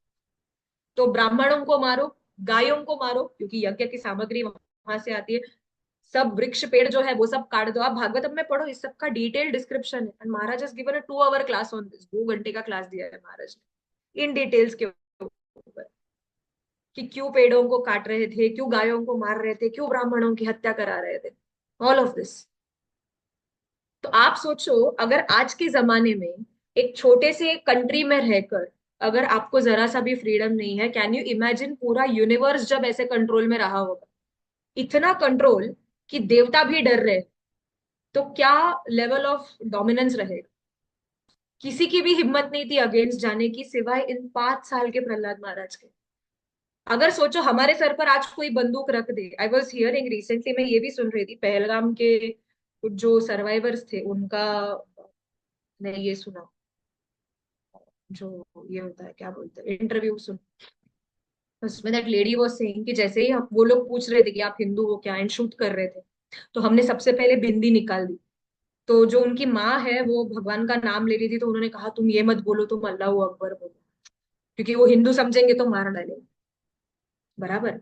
तो आप सोचिए, अगर आज हमारे सर पे कोई बंदूक रखेगा, क्या हमारे अंदर उतना फियरलेसनेस होगा कि हम भगवान का नाम लेंगे। हम सब बीड़ बैग सबसे पहले फेंक देंगे, क्या है पता नहीं, चलो I surrender, this will be the natural thought process. तो सोचिए, एक ऐसा ब्रह्मांड जहां पर पूरा कंट्रोल हिरण्यकशिपु के अंदर है, ओके, एंड किसी को भी कुछ भी करने की अनुमति नहीं। वहां पे ये 5 साल के प्रहलाद महाराज शोइंग एब्सोल्यूट फियरलेस, कोई डर नहीं, कोई भी डर नहीं। ठीक है, एंड वो भगवान विष्णु का नाम ले रहे हैं ऐसे परिस्थिति। और जब उनको स्कूल में भेजा गया, कहाँ पे, तो शंड अमर्क की यूनिवर्सिटी। अब ये शंड अमर्क कौन है, शुक्राचार्य के 2 पुत्र थे, शंड और अमर। आप आज भी अहोबिलम अगर जाएंगे तो वहां पे प्रहलाद बाड़ी नाम का एक स्थान है, प्रहलाद महाराज का स्कूल। ओके। और यही वो स्थान है, वहां से अगर आप नीचे देखोगे ना चक्कर आएंगे। दैट वॉज द प्लेस जहां से प्रहलाद महाराज को नीचे फेंका गया था। Will discuss it. तो वो प्रहलाद बाड़ी का स्थान, वहां पे प्रहलाद महाराज को स्कूल में भेजा गया। और वहां पे जितने भी उनके फ्रेंड्स थे सभी सेम एज के थे। और स्कूल में सिखाया जाता था पॉलिटिक्स एंड इकोनॉमिक्स टाइप्स की, कैसे आपको मित्र को, how to make friends in such a way कि आपको बेनिफिट हो, कौन मित्र है कौन शत्रु है, किसको कैसा पहचानना चाहिए, ये इसके ऊपर पूरे क्लासेस चलते थे। And from the very beginning Prahlad Maharaj was against this one idea कि ये मेरा मित्र है वो मेरा शत्रु है। वो कहते थे ये पॉसिबल नहीं, क्योंकि हर एक जीव जो है वो भगवान का अंश है। तो सभी अगर भगवान सबसे प्रेम करते हैं तो everybody is my friend, because any person who allows me to remember Krishna is my friend. And Prahlad Maharaj जिनको भी देखते थे, जिसे भी देखते थे, जो कुछ करते थे, उन्हें सब में भगवान दिखते थे। तो दैट इज वाई वो कभी किसी को अपना शत्रु नहीं मानते थे उस परिस्थिति में। और अब स्कूल में सब कुछ सीख के प्रहलाद महाराज अपने घर पे चले गए। और जैसे ही हिरण्यकशिपु के सामने आए तो नेचुरल है, जैसे पूछते हैं ना कि आज स्कूल में क्या पढ़कर आए। तो हिरण्यकशिपु ने जब पूछा कि आज क्या पढ़कर आए, what is the best thing, तो उन्होंने कहा कि भगवान विष्णु की भक्ति करना जो है ये सबसे बेस्ट है। ठीक है। तो क्या करना है? श्रवणम कीर्तनम विष्णु स्मरणम पाद सेवनम अर्चनम वंदनम दास्यम सख्यम आत्मनिवेदनम, इन तरीके से भक्ति करो, दिस इज द बेस्ट। और हिरण्यकशिपु को गुस्सा आ जाता है ना, हाउ डेयर यू, पूरा यूनिवर्स मेरे, आई एम डेड अगेंस्ट की विष्णु की पूजा करनी है, पूरा ब्रह्मांड मुझसे डर रहा है, देवी देवता कांप रहे हैं, और तुम हो कि मुझे बोल रहे हो कि विष्णु की आराधना करो। हाउ कैन यू से दिस? एंड फिर आप सोचिए कि जब प्रहलाद महाराज को ये पूछा जाता है तो कितना उनके अंदर एक there is so much fearlessness, कि वो कहते हैं कि अरे ये मैं नहीं कह रहा हूं कि ये सर्वश्रेष्ठ चीज है करने के लिए, कौन कहता है? तत्साधु मन्ये। और वो अपने पिताजी को क्या बुलाते हैं? असुरवर्य। ओ ग्रेटेस्ट अमंग ऑल डीमंस, असुरवर्य। तत्साधु मन्ये सुरवर्य देहिनां सदा समुद्विग्न धिया धियाम असद्ग्रहात् हितात्वमानं गृहमन्धकूपं वनं गतो यद् हरिमाश्रयेत। वो कहते हैं कि हे पिताजी, ये बड़े बड़े साधुओं का कहना है, मैं नहीं कह रहा हूं। हे असुरवर्य, तत्साधु मन्ये, this is something which the sadhu say क्या, कि सदा समुद्विग्न दियाम असद्ग्रह। तो आप जो है ये गृहम अंधकूपम, ये जो संसार है उसके एक अंधकूप में आप फंसे हुए हो। तो आप क्या करो? वनम गतो यत। और यहाँ पे प्रभुपाद कहते हैं कि वनम मतलब प्रहलाद महाराज कहाँ पर सीखे थे? वृंदावन में, नारद कुंड के पास। तो वो हिरण्यकशिपु को यहाँ पर कह रहे हैं कि आप वृंदावन जाओ और वहां पर जाकर क्या करो? हरिम आश्रय, आप भगवान श्री विष्णु का आश्रय ले लो। तो अब हिरण्यकशिपु का पारा चढ़ते जा रहा है धीरे धीरे। कहता है अरे मूर्ख, तुम्हें समझ में नहीं आ रहा, मैं भगवान हूँ, सब कुछ मेरे कंट्रोल में है। पूरी सृष्टि में जैसे चाहूँ जो चाहूँ वो हो सकता है। And if you see, there are few verses Prahlad Maharaj के, अगर आप देखोगे ना बहुत ही स्ट्राइकिंग है। जैसे कि ये एक वर्स है कि व्यक्ति को क्या करना चाहिए। ये गृहम अंधकूपम है, यहाँ पर ये हम लोग एक ऐसे कुएं में गिर गए जहां पर सभी जगह पर अंधेरा है। आप किधर से भी अगर निकलने का सोचोगे ना, इट इज नॉट पॉसिबल। हर समय हमको यही बताया जाता है, आप बस इतना करो सुखी हो जाओगे, बस इतना करो सुखी हो जाओगे। बराबर। फिर आगे के वर्सेस में प्रहलाद महाराज क्या कहते हैं? मतीर्न कृष्णे परतस्वतो वा मिथो विपद्येत गृह व्रतानाम अदांत गोभीर्विसताम तमिश्रम पुनः पुनश्चर्वित चर्वणानाम। आप सोचिए, बचपन से हमको क्या कहा जाता था? बस टेंथ का एग्जाम दे दो फिर आराम कर। टेंथ का एग्जाम दिया तो बस ट्वेल्थ का एग्जाम दे दो फिर आराम कर। बस ग्रेजुएशन कर लो फिर आराम करना। बस जॉब ढूंढ लो फिर आराम करना। बस शादी कर लो फिर आराम करना। बस बच्चे पैदा करो फिर आराम करना। Everybody is going through this cycle, सभी जान चुके हैं कि इसमें कोई आनंद नहीं है। लेकिन फिर भी क्या करेंगे? पुनः पुनः चरवित चरवणा। गन्ने का जूस होता है ना, आप सोचो गन्ने को वो मशीन में से निकाल निकाल कर जो उसका लास्ट में जो भूसा बचता है, वो भूसे को अगर अगर आप जाकर चबाओगे तो उसमें से कोई रस निकलेगा क्या, कोई जूस निकलेगा उसमें से? नहीं निकलेगा, इट वॉन्ट कम, बिकॉज उसके अंदर कुछ बचा ही नहीं है। And that is the exact thing जो हम कर रहे हैं। हमने हमारे मम्मी पापा को देखा, उन्होंने भी सेम प्रोसेस किया, वो लोग भी खुश नहीं है। उन्होंने उनके मम्मी पापा को देखा, वो भी वही करते आ रहे हैं, फिर भी वो खुश नहीं है। ये चलते ही आ रहा है, we are continuing this cycle. Why? Because मतिर न कृष्ण, मन में, कृष्ण में मति अभी तक लगी हुई नहीं। और जब तक ये चलता रहेगा तब तक हम क्या करेंगे? अदांत गोभीर विसता, तब तक हम हमारे इंद्रियों के ही झांसे में पड़े रहेंगे। जो हम भगवत गीता में वो एग्जाम्पल देखते थे ना, कि इंद्रिय कैसे है, एक पति है जिसकी 5 पत्नियां हैं और पांचों उसको अलग अलग दिशा में खींच रहे हैं। He is miserable. आंखें कह रही है कुछ अच्छा देखो, नाक कह रहा है कुछ अच्छा सूंघो, कान कह रहा है कुछ अच्छा सुनो, जीभ कह रही है कुछ अच्छा टेस्ट करो, त्वचा जो है वो कह रही है कि आप कुछ अच्छा स्पर्श करो। सो एवरीवेयर अगर हम देखेंगे, all the places we are trying to satisfy our senses, because मति कृष्ण में अब तक लगी नहीं है, but still we are miserable.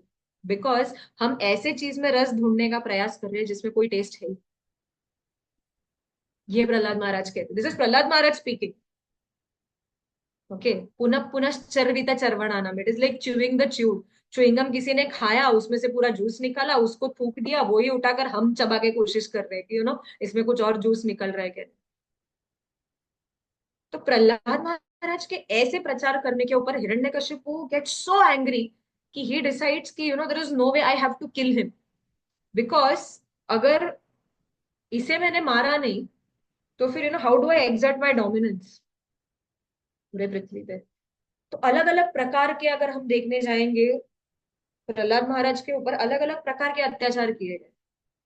तो जब हम प्रहलाद बाड़ी की चर्चा कर रहे थे, तो सबसे पहले प्रहलाद महाराज को ऊंचे चोटी से नीचे फेंक दिया गया।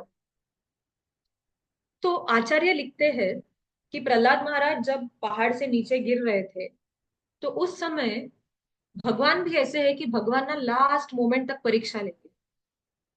तो प्रहलाद महाराज जब गिर रहे थे पहाड़ पे से, तो प्रहलाद महाराज ये नहीं सोच रहे थे कि मेरे शरीर की रक्षा कैसे होगी, मैं कैसे बचूंगा, गिरूंगा तो I will die. He is only 5 years old, just think about it. गिरूंगा तो कैसे शरीर की रक्षा होगी, कितना पेनफुल डेथ है। बट जस्ट थिंक, वो अपने आचार्य कहते हैं कि जब वो गिर रहे थे उन्होंने अपने हृदय को पकड़ लिया था, भगवान का नाम लेते लेते। क्यों? ये क्या सोचकर नहीं कि भगवान मेरी रक्षा करना, बट वो ये सोच रहे थे कि अगर मैं गिर गया, मेरे शरीर का नाश हो गया, जो होगा सो हो जाने दो, लेकिन मेरे हृदय में ये जो परमात्मा बैठे हैं उन्हें कुछ हुआ तो, what if he gets hurt. इसके लिए वो अपने परमात्मा को पकड़ कर थे कि आपको कुछ नहीं होना चाहिए।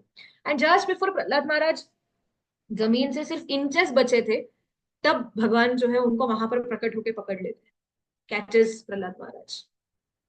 क्या क्या अत्याचार नहीं किया आप सोचिए। पागल हाथी के पैरों के नीचे कुचलने के लिए डाल दिया, लेकिन वो हाथी ने जो है कुचलने के बदले प्रैक्टिकली वो प्रहलाद महाराज के सामने वो उन्होंने दंडवत कर दिया, हाथी ने। फिर अलग अलग अस्त्र शस्त्र को प्रहलाद महाराज के शरीर पे वार किया गया, लेकिन वो प्रहलाद महाराज के शरीर से आर पार हो गए। उनको विष पिलाया गया, लेकिन विष भी उनके ऊपर असर नहीं किया। फिर उनको सांपों की कोठड़ी में डाला गया, जहरीले सांपों की कोठड़ी में, लेकिन वहां पर भी उनको कुछ हुआ नहीं। फिर अल्टीमेटली उनको होलिका, ये तो हम सब जानते ही है, होलिका की गोद में रखा गया। होलिका के पास वरदान था कि अग्नि जो है वो होलिका को भस्म नहीं कर सकती, लेकिन होलिका के अगर इसमें देखने जाएंगे, प्रहलाद महाराज बच जाते हैं और होलिका जल जाती है। सो हिरण्यकशिपु ने, सब सोचिए, वरदान मांगा था हिरण्यकशिपु ने। अस्त्र से नहीं मार सकते, शस्त्र से नहीं मार सकते, जमीन पर नहीं मार सकते, आसमान में नहीं मार सकते, लेकिन रक्षा हो रही है प्रहलाद महाराज की हर जगह पर। एंड हिरण्यकशिपु इज शॉक कि ये कौन सी शक्ति है जो इसकी रक्षा कर रही है, क्योंकि इसने तो तपस्या भी नहीं की, मैंने 60,000 साल तक तपस्या की है, और ये 5 साल का बालक यहाँ पर आकर मेरे 60,000 वर्ष की तपस्या पे पानी फेर रहा है, एंड प्रैक्टिकली सब कुछ he is rendering everything useless. And फिर ultimately there comes one day जब वो प्रहलाद महाराज को चैलेंज करते। अब देखिए, प्रहलाद महाराज जब अपने क्लासमेट्स को प्रीच कर रहे थे, तो प्रहलाद महाराज अपने क्लासमेट्स को प्रीच कर रहे थे, तो उस समय उनके क्लासमेट्स ने उनको पूछा कि तुम ऐसे कैसे कह सकते हो कि किसी में, जैसे हम अभी चर्चा कर रहे थे कि ये मेरा शत्रु नहीं, ये मेरा मित्र है, ये दृष्टिकोण देखना नहीं है, सबको समान दृष्टि से देखना, ये प्रहलाद महाराज की सीख। तो why how come can you से दिस, डिस्टिंक्शन कैसे नहीं रख पाएंगे? तब प्रहलाद महाराज कहते कि हर एक व्यक्ति, हर एक वस्तु में गोविंद को देखना सीखो। जब आप भगवान को सब स्थान में देखना सीखोगे तो ये जो डिस्टिंक्शन है, ये जो ड्युअलिटी है, जो हम चर्चा कर रहे थे, अगर आपको याद है भगवत गीता के क्लास में भी हमने चर्चा की थी कि सुख दुख, ठंड शीत उष्ण मान अपमान, ये जितने भी ड्युअलिटीज है, ये सभी ड्युअलिटीज में से ऊपर रहता है भक्त जो होता है, बराबर। उसी प्रकार प्रहलाद महाराज भी वैसे थे, he was above all the dualities. So यहाँ पर अगर देखेंगे, प्रहलाद महाराज तब उनको कहते हैं कि आप हर एक व्यक्ति, हर एक वस्तु, सभी चीजों में आप जब भगवान का दर्शन करोगे तब ये ड्युअलिटीज में से ऊपर उठो। तो इट इज सेड कि हम जो भी चीज को प्रीच करते हैं, we have to be very careful, because that is the point जिसको लेकर भगवान हमें टेस्ट करेंगे। जैसे कि अगर आप देखेंगे, आप सबने सुना होगा, इंद्र प्रभु नाम के एक बहुत ही वरिष्ठ वैष्णव थे हमारे संप्रदाय में। तो इंद्र प्रभु को जब एक बार पूछा गया कि डीटी वर्शिप करने के लिए योग्य कौन है, वो is the person who can worship deities, तो तभी इंद्र प्रभु ने कहा था कि वही व्यक्ति डीटीज को वर्शिप कर सकता है कि अगर आपके घर में आग लग गई, ठीक है, तो आप सबसे पहले डीटीज को उठाकर भागोगे। That is when you are qualified to worship deities. But your first priority is I have to go and save my deities. मुझे उनकी रक्षा करनी। और अगर देखेंगे तो अंत समय में इंद्र प्रभु की भी भगवान ने उसी चीज पर परीक्षा ली कि इंद्र प्रभु जब उनके रूम में थे तो सभी जगह पर सिलेंडर जो है वो गैस लीक होकर देयर वाज फायर एवरीवेयर, और इंद्र प्रभु रूम में से निकल नहीं पाए। और जब भी उनका शरीर मिला तो वो उनके गौर नेता के डीटीज के सामने दंडवत डालकर थे, नित्यानंद प्रभु के चरण को पकड़ कर थे। सो कृष्णा, मतलब obviously Indra Prabhu was a महाभागवत वैष्णव, बट भगवान हमेशा जो हम प्रीच करते हैं उसी के ऊपर हमारी परीक्षा लेते हैं। तो प्रहलाद महाराज ने जो प्रीच किया था उसी बेसिस पे अगर देखने जाएंगे उनकी परीक्षा ली गई यहाँ। प्लीज कोई अपना वीडियो अगर ऑन करेंगे ना तो अच्छा रहेगा। I can see at least one person, so that blank screen नहीं दिखे। तो यस, प्रहलाद महाराज की परीक्षा इसी चीज पर ली गई। तो हिरण्यकशिपु ने जब पूछा कि तुम्हारे पास ये शक्ति कहाँ से आ रही है, which is that power which is protecting you, तो प्रहलाद महाराज कहते हैं कि जो आपको शक्ति दे रहे हैं वही, उनसे ही मुझे भी शक्ति मिल रही है। ही is the one who is protecting me is the source of your energy also. जो आप कह रहे हो कि मेरे पास इतनी शक्ति है, उस शक्ति के स्रोत जो है वो भी वही भगवान है। तो हिरण्यकशिपु बहुत क्रोध में आ जाते कि कहाँ पर है तुम्हारा ये विष्णु, मुझे दिखाओ, मुझे तो दिखाई नहीं रहता कहीं पर। सो प्रहलाद महाराज ने कहा सभी जगह पर है, जीव में है, निर्जीव में है, अणु में है, विभू में है, सभी हो रहा है। तो हिरण्यकशिपु तो पूछता इस खंबे के अंदर भी है। And see this was the test, okay. Prahlad Maharaj ने क्या कहा था, हर वस्तु, हर व्यक्ति में भगवान को देखो। उसी चीज को लेकर अगर देखेंगे तो प्रहलाद महाराज की भी परीक्षा हुई। और जैसे ही प्रहलाद महाराज ने कहा हाँ वो इस खंबे के अंदर भी है, आचार्य लिखते हैं भगवान इतने पैनिक हो गए। Just imagine the lord is panicking, Hiranyakashipu कौन सा खंबा फोड़ेगा पता नहीं। So the lord is in panic. Narasimha Dev Hiranyakashipu के महल के हर एक खंबे में प्रकट हो जाते हैं कि जो भी खंबा हिरण्यकशिपु फोड़े मैं वहां से बाहर निकलूंगा। वाई?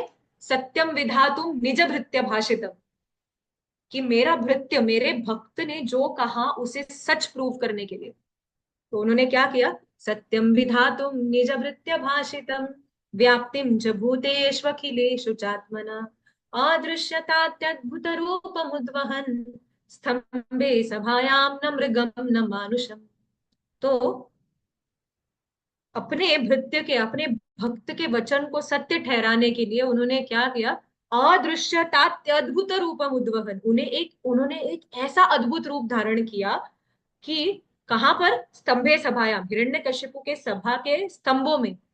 ऐसा अद्भुत रूप कि वो ना मृग है ना मनुष्य है, ना पशु है ना मानव है, एक ऐसा अद्भुत रूप जिसे किसी ने देखा नहीं था, अदृश्य था। क्यों? सत्यम विधातुम निज भृत्य भाषितम, अपने भृत्य अपने भक्त के वचन को सच ठहराने के लिए। और ये कहा जाता है कि हिरण्यकशिपु जो है वो किसी से भी नहीं डरता था, ही वॉज फियरलेस। लेकिन जब खंबे को हिरण्यकशिपु ने फोड़ा तो ब्रह्मा पृथ्वी फटने की आवाज आई। And that was enough to scare Hiranyakashipu. तो पहले सिर्फ साउंड से हिरण्यकशिपु को डरा दिया भगवान ने। भगवान कुछ भी कर सकते थे, लेकिन दर्शन देने से पहले भी उन्होंने एक ऐसा साउंड इफेक्ट दिया जैसे कि आकाश फट गया, पृथ्वी फट गई है। वो सुन के हिरण्यकशिपु डर गए। और फिर भगवान नरसिंह देव जो है वो खंबे में से बाहर आते हैं। और ऐसा कहा जाता है, हम नरसिंह चतुर्दशी अब जब मनाते हैं तो हम ये जो उपवास है वो शाम के समय करते हैं। बराबर, शाम के समय हम उपवास छोड़ते हैं कि तब नरसिंह देव प्रकट हुए। बट आचार्य कहते हैं कि नरसिंह देव का जो प्राकट्य है वो एक्चुअली दोपहर के समय में हुआ।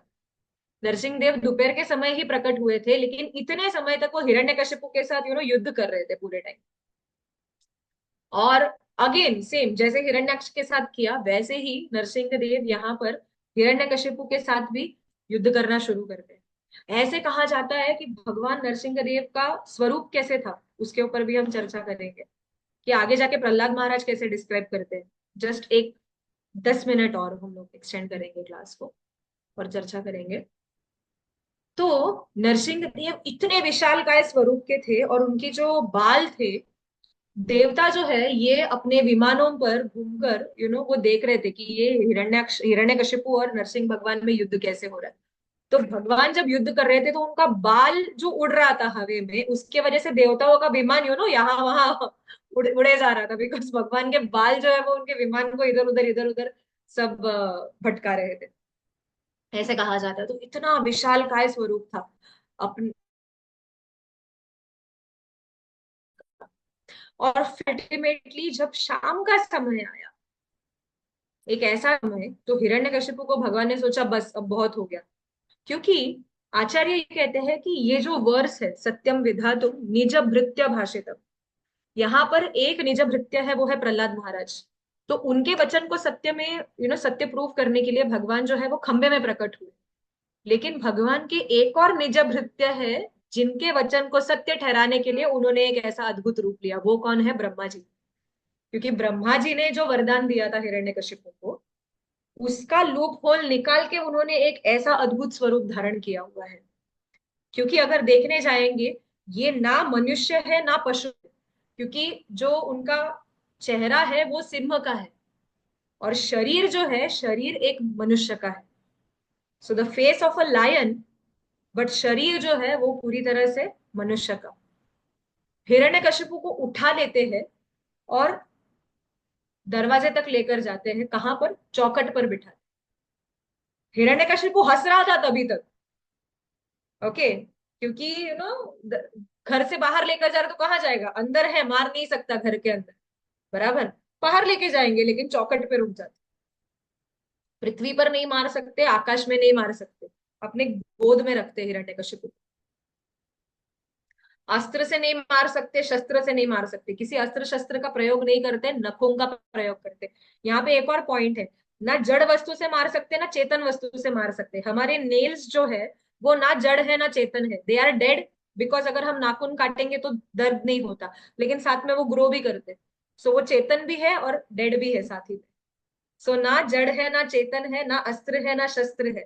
मंत्र तंत्र का तो प्रयोग नहीं, ना सुबह का समय है ना रात का समय है, शाम के समय, which is like the Twilight, ना दिन ना रात। और ऐसे कहा जाता है हिरण्यकशिपु ने एक और वरदान मांगा था कि ना 12 ही महीनों में कभी भी मार नहीं सकते मुझे। तो 12 महीनों में तो फिर प्रकट कब होंगे? तो कहा जाता है कि वो अधिक मास का समय था, 13th मंथ, पुरुषोत्तम मास जो आता है। तो उस समय नरसिंह देव आए अधिक मास को चुनकर। अधिक मास में उन्होंने अपना प्राकट्य किया, और so that was an extra month. और फिर हिरण्यकशिपु को अपने गोद में रखकर, that was the first gastro intestinal surgery in the history of universe, कि उन्होंने हिरण्यकशिपु को फाड़ दिया पूरे अपने नखों से। जो हम कहते हैं नरसिंह आरती जब हम गाते हैं, हम क्या गाते हैं? तव कर कमल वरे नखा अद्भुत श्रृंगम। यूजुअली होता यह है कि जो लोटस होता है ना, जो एक मधुमक्खी होता है वो लोटस के पेटल को ड्रिल करके निकलता है, बराबर, यूजुअली इट इज सीन। लेकिन यहाँ पर एक ऐसा दृश्य है कि भगवान का जो हाथ है वो तव कर कमल, आपके हाथ जो Narasimha Dev hands are soft like lotus, लेकिन उसके ऊपर जो नाखून है उनके वो वज्र के समान है। और वन मोर इंटरेस्टिंग थिंग है, जब वो हिरण्यकशिपु को फाड़ रहे थे तो एक इंटरेस्टिंग चीज है कि उन्होंने एक आंख से हिरण्यकशिपु की ओर देख रहे गुस्से में, और दूसरे आंख से प्रहलाद महाराज की ओर बड़े प्रेम से देख रहे। तो नाट्य शास्त्र, जो भरतनाट्यम सीखे होंगे आपको पता होगा, भरत मुनि ने नाट्य शास्त्र लिखा हुआ है।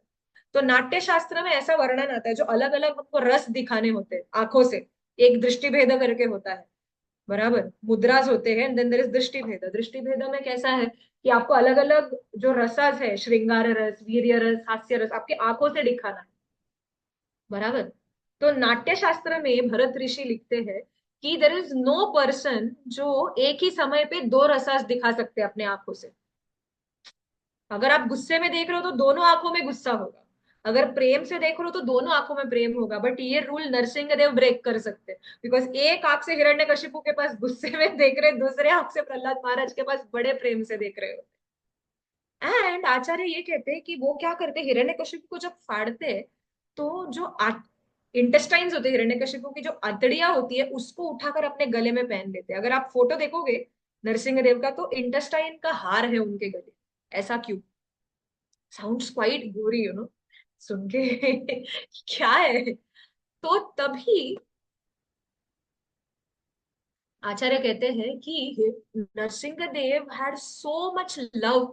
ये एक इतने स्पेशल अवतार है नरसिंह देव का, आप सोचिए, भगवान ने जितने भी अवतार लिए अभी तक, okay, all incarnations were to save a general population. जैसे कि राम अवतार आए तो सभी देवताओं की रक्षा करने, रावण के इसमें से, रावण के इससे। मत्स्य अवतार लिया तो पूरे प्रजा, मतलब जो सत्यव्रत ऋषि थे, जो सप्त ऋषि थे, उनको सबको बचाने के लिए आए। कूर्म अवतार लिया तो पूरे मंदराचल को बैलेंस कर लिया उन्होंने। तो हर एक अवतार अगर देखोगे तो उन्होंने इन जनरल लिया हुआ है, लेकिन ये एक नरसिम्हा अवतार ऐसे ना जो सिर्फ एक भक्त के लिए आए, Prahlad Maharaj, just for the protection of one devotee. तो बहुत साल पहले राधा गोपीनाथ टेम्पल में गौर गोपाल प्रभु जी का क्लास हुआ था नरसिंह चतुर्दशी का, और उन्होंने कहा था कि यूजुअली ऐसा होता है कि एक मैग्नेट को अगर आप लोहे के फाइलिंग्स, आयरन फाइलिंग्स के ऊपर अगर आप घुमाओगे तो ये जितने भी आयरन फाइलिंग्स जो है वो मैग्नेट को चिपक जाते हैं, बराबर। ये जनरल रूल है कि मैग्नेट अट्रैक्ट करता है। Krishna is the supreme magnet, सर्वे आकर्षयति इति Krishna, he is the one who attracts everybody. तो क्या आप सोच सकते हो कि प्रहलाद महाराज नाम की ये एक आयरन फाइलिंग ऐसे थे, उन्होंने ये कंपैरिजन दिया था बहुत ही सुंदर, ये एक आयरन फाइलिंग के अंदर इतना ताकत था कि पूरा का पूरा मैग्नेट खींचकर चला आया। आयरन फाइलिंग नहीं गया मैग्नेट के पास, मैग्नेट खींचकर चला आया, ऐसे स्वरूप में जो किसी ने कभी देखा नहीं। That is Narasimhadev. तो ये कहते हैं आचार्य कि भगवान नरसिंह देव ने आतड़ियों को अपने गले में क्यों पहना, क्योंकि इतना क्रोध था हिरण्यकशिपु के ऊपर कि मेरे भक्त को इतना सताया। बट प्रहलाद महाराज पर इतना प्रेम था कि ये हिरण्यकशिपु का ये जो the reason that is the source of Prahlad, Prahlad यहां से जन्म लिए है प्रहलाद महाराज, तो this is glorious, I want to take it as a garland. इसके लिए नरसिंह देव वो आतड़िया अपने गले में पहने। और फिर हिरण्यकशिपु को मारने के बाद भी जो है नरसिंह देव का क्रोध शांत नहीं होता, मुंह से ज्वाला निकल रही है, हाथ जो है पूरे उनके, जो आयाड़ बोलते हैं मराठी में, इंग्लिश में it is the main, okay, main के ऊपर अगर देखेंगे सब जगह रक्त सना हुआ है, हिरण्यकशिपु का खून पीते हैं। ही drinks the blood of Hiranyakashipu, intestines की माला पहनी हुई है, उनके मेन के ऊपर सभी जगह खून लगा हुआ है, नखों के ऊपर खून से सने हैं, मुंह से ज्वाला निकल रही है। ये है हमारे ज्वाला नरसिंह। आपने स्पिरिचुअल वॉरियर्स के ग्रुप पे शॉर्ट्स देखे होंगे जो सृष्टि बना रही है नव नरसिम्हा के ऊपर, सो दैट इज ज्वाला नरसिम्हा, जिनके मुंह से पूरी ज्वाला निकल रही है। उग्रम वीरम महाविष्णु, जो ये नरसिम्हा प्रेयर है, the mantra of lord Narasimha Dev, that is for ज्वाला नरसिम्हा, उग्रम वीरम एंड महाविष्णु। तो उग्रम जो है वो ये स्वरूप है उनका, ज्वाला नरसिम्हा। तो अगर आपने तो फिर होता ये है कि सभी देवी देवता वहां पर आ जाते हैं। ब्रह्मा जी आते हैं, शिव जी आते हैं, लक्ष्मी देवी आती है, इंद्र चंद्र वरुण सभी आए हैं वहां पर। और सभी भगवान को शांत करने का प्रयास कर रहे हैं, लेकिन भगवान डर गए हैं सभी। ब्रह्मा जी तो सबसे ज्यादा डरे हुए होते हैं, क्योंकि मैंने ही वरदान दिया था कहीं अभी नेक्स्ट मेरा नंबर नहीं आ जाए। Because I was the one who said कि ओके चलो ले लो ये वरदान, एंड इसके वजह से पूरा इतना हिरण्यकशिपु ने सब केओस क्रिएट किया। और फिर लक्ष्मी देवी को कहते हैं कि आप तो पत्नी है, आप पति के गुस्से को शांत कर सकती है, आप जाइए। तो कहती है मैंने ऐसा स्वरूप नहीं देखा। When I married him he was different, वो ऐसे नहीं थे and I am seeing something completely different right now, so I won't go. तो सोचिए सभी भक्त जो है यहाँ पर, सभी देवी देवता सभी डर रहे, कोई भी जा नहीं रहे पास में। तो अल्टीमेटली सब प्रहलाद महाराज से कहते हैं कि आप जाओ, आपके वजह से ये अवतार लिया हुआ है, आप जाकर उनको शांत कर सकते हैं। तो प्रहलाद महाराज जैसे ही नरसिंह देव के चरणों में गिर जाते हैं, नरसिंह देव शांत। एंड व्हेन प्रहलाद महाराज जब अपने प्रेयर शुरू करते, there is one beautiful verse, इतना सुंदर श्लोक है जहां पे प्रहलाद महाराज भगवान नरसिंह देव के स्वरूप का डिस्क्रिप्शन दे रहे हैं, वो स्वरूप जिससे सब डर रहे हैं। ठीक है, लेकिन प्रहलाद महाराज वो वर्स की शुरुआत कैसे करते हैं, सुनिए। नाहं बिभेम्य जिततेति भयानकस्य जिह्वार्गनेत्र भ्रुकुटीरभसोग्रदंष्ट्रात् आत्रस्रजक्षतजकेशर शङ्कुकर्णान् निर्रादभीतदिगिभातरिभिन्नकाग्रात्। वो क्या कहते हैं, he starts the verse with नाहम बिभेमि, आई एम नॉट स्केर्ड। ये प्रहलाद महाराज का ग्लोरिफिकेशन है नरसिंह देव का। न अहम बिभेमि, आई एम नॉट स्केर्ड, मुझे डर नहीं लगता। किसका? ना हम बिभेमि, ना हम बिभेम्य अजित, हे अजित भगवान, हे वो, हे ओ लॉर्ड जिसके ऊपर कोई जीत नहीं सकते, हु इज अनकॉन्करेबल, अजित। ते अति भयानक अस्य, आपका ये जो अति भयानक चेहरा है उससे मुझे डर नहीं लगता, I am not scared. And he describes the features now. अति भयानक अस्य, आपका ये जो भयानक चेहरा है, जिह्वा, अर्क नेत्र, eyes which are shining like the sun, गुस्से के वजह से आपके जो नेत्र है वो सूरज के समान चमक रहे हैं। ठीक है, तो ना खून से सनी आपकी ये जो जिह्वा है, ना आपका ये भयानक चेहरा है, ना सूर्य के समान जो तेजस्वी आपके आंखें, जिह्व अर्क नेत्र भ्रुकुटी, रभस उग्र। रभस भिकुटी मतलब जो गुस्से में रहेंगे तो नहीं क्या आईब्रोज ऐसे उड़ जाते हैं एकदम। सो द आईब्रोज जो आपके, भ्रुकुटी आपके ऐसे उठे हुए हैं, उनसे भी नहीं। और उग्र दंष्ट्रात, आपके जो तीक्ष्ण दांत है उसका भी मुझे डर नहीं लग रहा। रभस उग्र दंशन आंत्रस्रज क्षतज केशर शंकुकर्णान, की आंत्रस्रज आपके ये जो, आंत्रस्रज सॉरी इंटेस्टाइन्स का जो आपने ये हार पहना हुआ है गुस्से में आकर, वो क्षतज केशर आपका ये जो मेन है जो पूरा रक्त से सना हुआ है, और शंकुकर्णान जो कान है, अगर आप देखेंगे खड़े हैं गुस्से के कारण। इफ यू सी, जब गुस्सा होता है तो कान खड़े हो जाते हैं, लाइक अगर आप शेर में वगैरह देखोगे तो specially when they are alert and all the ear stand up. शंकुकर्ण निर्हाद भीत दिगिभाग, तो जो हाथी होते हैं, ओके, यूजुअली एलिफेंट्स को संस्कृत में देयर इज दिस टर्म गज। ठीक है, गज मतलब जो रेगुलर हाथी है, एंड देन देयर इज दिग्गज। दिग्गज मतलब जो दिशाओं का हाथी होता है ना, दे आर कॉल्ड एज दिग्गज। डायरेक्शन, इट इज सेड कि every direction is supported by an elephant, ऐसे कहते हैं। तो ये दिग्गज होते हैं। तो दिगी भात, तो ये जो ऐसे बड़े बड़े दिग्गज है, आपके एक रोर से, आपकी एक गर्जना से वो जो डर जाते, तो आपकी उस गर्जना से भी मैं नहीं डरता। अरिभिन्न नकाग्रात, and the tip of your nails, जिससे बड़े बड़े शत्रु जो है उसको आप परास्त कर सकते हो। तो हे नरसिंह देव, आपका ये भयानक और ये जो सुंदर स्वरूप है उससे मुझे डर नहीं लगता, I am not scared, because within you, Narasimha Dev में आचार्य जहाँ पे अपने परपोट में कहते हैं कि नरसिंह देव अगर आप देखेंगे तो Hiranyakashipu was like a mouse in the T. एक बिल्ली के मुंह में अगर जो चूहा होता है उसको हमेशा डर रहता है, क्योंकि बिल्ली के मुंह में उसकी मृत्यु है, उस चूहे की।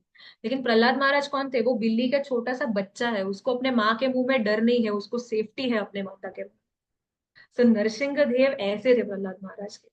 सो ही वॉज नॉट स्केर्ड जब उन्होंने देखा। बिना डरे उन्होंने जाकर नरसिंहदेव से प्रार्थना की। और नरसिंहदेव प्रसन्न होकर प्रहलाद महाराज को कहते भी है कि आप जो चाहो मुझसे वरदान मांग लो, मैं आपको देने के लिए तैयार हूँ। और तब प्रहलाद महाराज कहते हैं कि मैं कोई व्यापारी नहीं हूँ, मैंने आपके भक्ति की और आप मुझे बोल रहे हो वरदान, तो यू नो इट इज फिटम फिट कि मैंने भक्ति की, आपने मुझे वरदान दे दिया, so I don't want anything, मुझे कुछ भी नहीं चाहिए। फिर भी नरसिंहदेव इंसिस्ट करते हैं कि नहीं, आप कुछ तो मांगो। तो सबसे पहले प्रहलाद महाराज मांगते हैं कि मेरे पिता को आप मुक्त कर दीजिए, मुझे पता था बहुत पाप किया, लेकिन मेरे पिताजी को आप मुक्ति दे दीजिए, आप उनको, this is the heart of a devotee. सबसे पहला क्वालिटी अगर डिवोटी में देखने जाएंगे तो it is, he is very tolerant, very humble and tolerant. ये पहला क्वालिटी होता है डिवोटी का, एंड दैट वाज प्रहलाद महाराज। उन्होंने कभी भी ये नहीं, नरसिंह हिरण्यकशिपु 5 साल तक टॉर्चर करता रहा, इतना ये उन्होंने कभी नहीं कहा कि आप हो क्या नहीं हो, आप कहाँ पर हो, इतनी भक्ति कर रहा हो और आप अभी तक आए नहीं। बस कंप्लीटली सेल्फलेस। एंड किसी में भी उन्होंने मित्र शत्रु, हिरण्यकशिपु में भी उन्होंने शत्रु को नहीं देखा, बिकॉज हिरण्यकशिपु जो कुछ कर रहा था उसके वजह से all of those circumstances they were helping Prahlad Maharaj to remember Krishna even more. तो इसके लिए वो हिरण्यकशिपु को भी अपना मित्र ही मान रहे थे, and because of that the first thing जो उन्होंने पूछा कि आप क्षमा करो मेरे पिताजी को। और फिर नरसिंहदेव कहते हैं, अरे वो तो तुम्हारे 21 पीढ़ियों का उद्धार मैंने कर दिया, पिताजी का क्या बोल रहे हो, आपके पहले और बाद में के जितने everybody, you are so dear to me, कुछ और मांगो। तो तब प्रहलाद महाराज कहते हैं कि आई एम वरिड। वो तभी एक बहुत अच्छा वर्स है, नई वो द्विजय पर दुरत्ययमैतरण्यस्त्वद्वीर्य गान महामृत मग्न चित्त। तो वो कहते हैं कि मुझे डर एक्चुअली इन मूर्ख जीवात्माओं के लिए लगता है, क्योंकि मैं तो त्वद वीर्य गायन महामृत मग्न चित्तम, मैं आपके आपके लीला में, कथा में, नाम में, श्रवण करने में मैं तो डरता नहीं कि इस भौतिक जगत में क्या हो रहा है, लेकिन जो बद्ध जीव यहाँ पर फंसे हुए हैं मुझे उनके लिए बुरा लगता है। सो सेकेंड वरदान जो है प्रहलाद महाराज ये मांगते हैं कि जितने भी जीव है आप सबको उद्धार कर दो, उनके पाप का जो भी ये है ना वो मुझ पर आने दो, I am ready to suffer for their sins, मुझे आप उनका पाप का भागीदार बनने दो, लेकिन आप सबको मुक्त कर दो। ये प्रहलाद महाराज का करुणा से भरा हुआ हृदय है। और नरसिंह देव ये सब सुनकर इतने प्रसन्न हो जाते हैं कि प्रहलाद महाराज को वो अपने गोद में रखकर, जब नरसिंह देव उनको चाटने लगते, because that is how animals express their love, है उनका चेहरा जो है वो तो पशु का है, वो सिंह है। तो जब वो प्रहलाद महाराज को चाटना शुरू करते तब उनके मन में आता है कि प्रहलाद को कितना आनंद फील होता होगा, एक पिता की तरह मैं प्रेम कर रहा हूँ यहाँ पर प्रहलाद को, even I want to experience that happiness जो प्रहलाद महाराज ने एक्सपीरियंस किया। इसके लिए वो बाद में आते हैं राम का अवतार लेकर, जहां पर उन्होंने वात्सल्य प्रेम का अनुभव किया आगे जाकर, अगर देखेंगे दशरथ महाराज के इसमें। So yes, there are multiple incarnation in between also, Narasimhadev के बाद वामन परशुराम सब आते हैं, बट वात्सल्य प्रेम का जो एक्चुअल अनुभव है वो उनको हुआ दशरथ महाराज से। So if we have all of these beautiful pastimes of the Lord, उनका शुरुआत जो है यहाँ पे प्रहलाद महाराज के वजह से हुआ, बिकॉज उनका वो जो भावना था वो नरसिंह देव को एक्सपीरियंस करने दी कि क्या भावना है प्रहलाद महाराज का। So this is lord Narasimha Dev. तो नरसिंह देव से जब भी हम, ये पूरी नरसिम्हा कथा है अगर हम देखने जाएंगे तो ये सब भी इंसिडेंसेस है ये कल के दिन हुए। सो कल के दिन हम क्या कर सकते हैं, तो फर्स्ट थिंग इज कल फास्टिंग होगा, सनसेट तक फास्टिंग होता है। सो बेसिकली हम नरसिंह देव के अपियरेंस के लिए नहीं फास्ट कर रहे हैं, हम हिरण्यकशिपु डिसअपियरेंस तक फास्ट कर रहे हैं, because Narasimha Dev appeared in the afternoon, but Hiranyakashipu के साथ लड़ाई करते करते वो शाम का समय आ गया। सो दैट इज वाई शाम के समय तक फास्टिंग होता है। कल के दिन हम सेवेंथ कैंटो पढ़ सकते हैं, सेवेंथ कैंटो में पूरी भागवतम की सेवेंथ कैंटो में प्रहलाद महाराज की पूरी कथा है, वो पढ़ सकते हैं। फिर नरसिंह आरती तो है ही, so there are a few verses which we can sing. एक तो है नरसिम्हा कवचम। नरसिम्हा कवचम जो है वो प्रहलाद, ब्रह्मांड पुराण में वर्णन आता है इसका कि प्रहलाद महाराज ने पूरा नरसिम्हा कवचम गाया था, इट इज वेरी ब्यूटिफुल, तो वो गा सकते हैं। देन लक्ष्मी नरसिम्हा करावलंबम स्तोत्र गा सकते हैं जो शंकराचार्य ने लिखा हुआ है, इट इज वन। एक और है, हम गा सकते हैं, विजयेंद्र तीर्थ ने लिखा, श्रीपाद विजयेंद्र तीर्थ ने लिखा हुआ षोडश बाहु नरसिंह स्तोत्र, वो भी बहुत सुंदर है। तो आप ये सब ये कर सकते हैं। Narasimha Kavacham is also very very powerful. जो हम गले में नरसिम्हा कवच पहनते हैं ना, और नरसिम्हा कवच के अंदर यही कवचम लिख कर रखा हुआ होता है, it is written inside that kavach. तो बहुत ही सुंदर है ये नरसिम्हा कवचम। वो सब आप कर सकते हैं, तो you can sing that tomorrow. Narasimha Dev को पानक बहुत पसंद है। अगर आप अहोबिलम जाओगे तो सभी जगह तीर्थ के साथ वो पानकम देते हैं। सो आप पानकम का भोग लगा सकते हो। Narsingh Dev loves mangoes. सो कैरी का अचार, आमरस, या फिर जो भी मैंगो के डिशेस है अलग अलग, आप वो सब नरसिंह देव को भोग लगा सकते हो। पानकम जरूर रखना, यू कैन मेक पानकम। और वो जो कैरी का पन्ना बोलते हैं ना हम लोग बनाते हैं, जैगरी एंड ये सब डाल के, so that can be offered to Narasimha Dev. Narasimha Dev is very happy with that. And yes, that's all you can do for tomorrow. Chant more. एक राउंड अगर आप चाहे तो उग्रम वीरम का भी चैंट कर सकते हो। उग्रम वीरम महाविष्णु ज्वलंतम सर्वतोमुखम नरसिंहम भीषणम भद्रम मृत्योर मृत्यो नमाम्यहम्, ये मंत्र है नरसिम्हा देव का। सो इसके ऊपर आप एक राउंड उसका भी चैंट कर सकते हो। सो ऐसे अलग अलग ये है, हो सके उतनी कथा सुनना। नरसिंह देव, हम जो श्रीला प्रभुपाद ने हमें नरसिंह आरती की प्रथा दी सुबह शाम गाने की, इट इज बेसिकली अनर्थ निवृत्ति के लिए। हम जब मॉर्निंग प्रोग्राम करते हैं, there are three things which we do. सबसे पहले तो हम गुरु वंदना गाते हैं, संसार दावा गुरुवाष्टकम गाते हैं, तो उससे हम गुरु की शरण लेते हैं। सेकेंडली हम नरसिंह आरती गाते हैं जिससे अनर्थ निवृत्ति होती है। और तीसरी हम तुलसी आरती गाते हैं जिसमें अर्थ प्रवृत्ति होती है। अर्थ प्रवृत्ति मतलब getting all the things which we desire. Desire in the sense spiritual things. जो हम गाते हैं ना कि श्री राधा गोविंद प्रेमे सदा जैनो भाषे मोरई अभिलाष विलास कुंज दियो। तो तुलसी महारानी को हम प्रार्थना कर रहे हैं वृंदावन में स्थान देने के लिए, ये अर्थ प्रवृत्ति है। और अनर्थ निवृत्ति यानी कि हमारे अंदर जो कुछ भी बुरा है, जो कुछ भी अनर्थास है, जो भी हमारे अंदर हिरण्यकशिपु की आसुरिक टेंडेंसीज, उनको हटाने के लिए हम प्रार्थना करते हैं नरसिंह देव के पास नरसिंह आरती गाकर। सो कल हम नरसिंह आरती सब गा सकते हैं और एक्स्ट्रा थोड़ा ये कर सकते हैं। So that is what how we can celebrate Narasimha Chaturdashi tomorrow. Seventh canto पढ़ सकते हैं कल, it will be very beautiful. Seventh canto में पूरा आप डिटेल में पढ़ सकते हैं नरसिंह देव और प्रहलाद महाराज की कथा। Okay, thank you very much. Narasimha Dev भगवान की जय, श्रील प्रहलाद महाराज की जय। अगर किसी का कुछ कमेंट्स है, any additions, any questions, can हरे टेक। कृष्ण माता। प्रणाम। स्नान। माता जी, एक मतलब स्टोरी है नरसिंह भगवान के बारे में, अगर टाइम हो तो मैं बता सकती हूँ क्या? Yes yes, please please, yes. Thank you. तो मतलब एक फॉरेन कंट्री में एक डिवोटी होते हैं, तो उनकी ऑलमोस्ट एक 4 या 5 साल की छोटी बच्ची होती है। तो वो मतलब डिवोटी है, तो ऑब्वियसली मतलब उनकी जो बेटी है वो बचपन से ही मतलब उनका नरसिंह देव में उस बच्ची का ज्यादा ये था, मतलब वो नरसिंह भगवान को ज्यादा मानती थी और हमेशा उनका नाम लेती थी और ज्यादा बिलीव करती थी शायद।